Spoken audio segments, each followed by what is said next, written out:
انا عملت الجبنه الكريمي دي نص كيلو جبنه قريش بطعم الجبنه القديمه. حطيت قطعه جبنه قديمه، حطيت لها طماطمايه وفلفلتين حامين، وضربت كله على الكبه، وحطيت يجي ربع كوبايه زيت.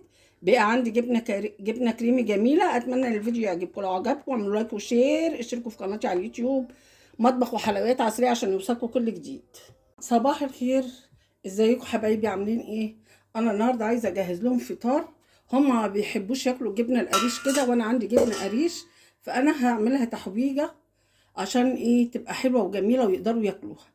اول حاجه هعوز 2 طماطم جامده اهي، ادي واحده وادي التانيه. قرنين فلفل حامي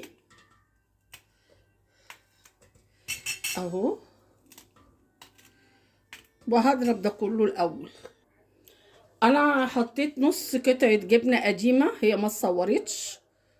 الجبنه دي انا عاملاها في البيت، واللينك بتاعها في القناه عندي موجود، الفيديو بتاعها ممكن اسيب لكم لينك الفيديو.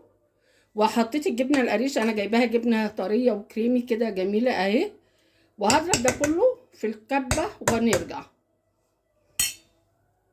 انا ضربت الجبنه كلها كويس اهي.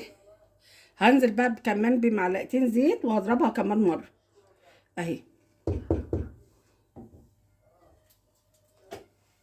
هنزل مش زيت كتير، معلقتين 3 كده اهو، معلقتين كبار، وهضربها تاني وارجع.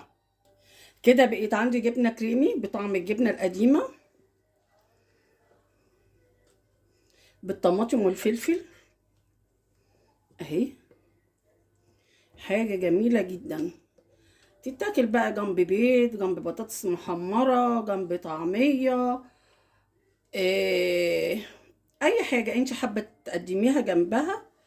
بنص كيلو جبنه قريش عملت جبنه كريمي بطعم الجبنه القديمه. والجبنه القديمه انا مش مشتريها لان انا عاملاها في البيت، وعملت كل الكميه دي. اتمنى ان الفيديو يعجبكم. لو عجبكم اعملوا لايك وشير، اشتركوا في قناتي على اليوتيوب عشان يوصلكم كل جديد.